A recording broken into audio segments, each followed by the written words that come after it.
Сәлеметсіздер ме, оқушылар? Здравствуйте, ученики! Бүгінгі сабағымыздың тақырыбы Бауыржан батыр. Тема сегодняшнего урока Бауыржан герой. Оқушылар, бүгін біз Бауыржан Момышұлы туралы айтатын боламыз. Жаңа сөздер, новые слова. Оқушылар, менімен бірге қайталаймыз. Повторяем вместе со мной. Балуан, балуан, борец. Батыр, батыр, герой. Жазушы, жазушы, писатель.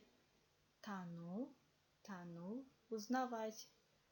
Оқушылар, жаңа сөздерді дәптерімізге жазып аламыз.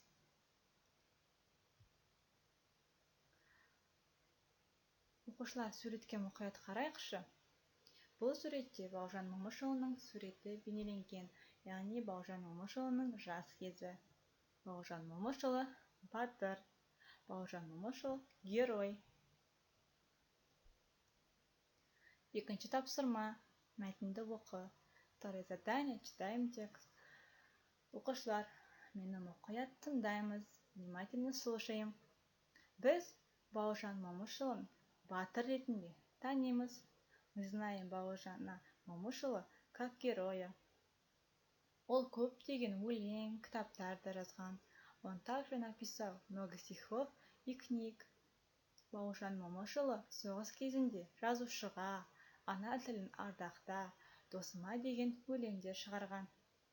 Годы войны Бауыржан Момышұлы написал стихи писателю, почитай родной язык, друг мой.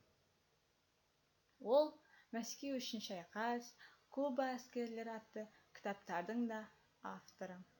Он также является автором книг «Битва за Москву» и «Кубинские войска». Оқушылар, мәтінді түсініп алсақ, енді тапсырмаларға көшейік. Үшінші тапсырма. Төмендегі сөздерді қатыстырып, сөйлем құра.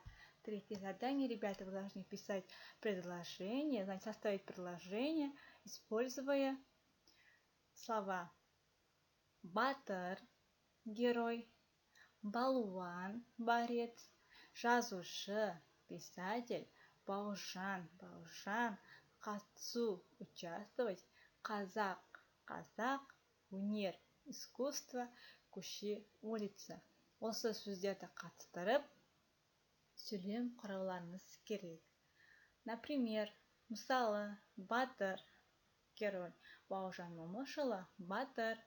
Дәл осылай барлық сөздерді қатыстырып, сөйлем құрап жазамыз.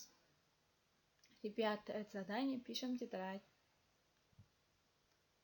Четвертое задание. Төртінші тапсырма. Көп нүктенің орнына тиісті әріптерді қой. Вместо многоточек пишем нужные буквы. Оқушылар, осы тапсырманы дәптерге орындаймыз. Сіздерге 7 сөз берілген бүгінгі тақырып бойынша. Бүгінгі тақырыпты түсінді деп ойлаймын. Рахмет.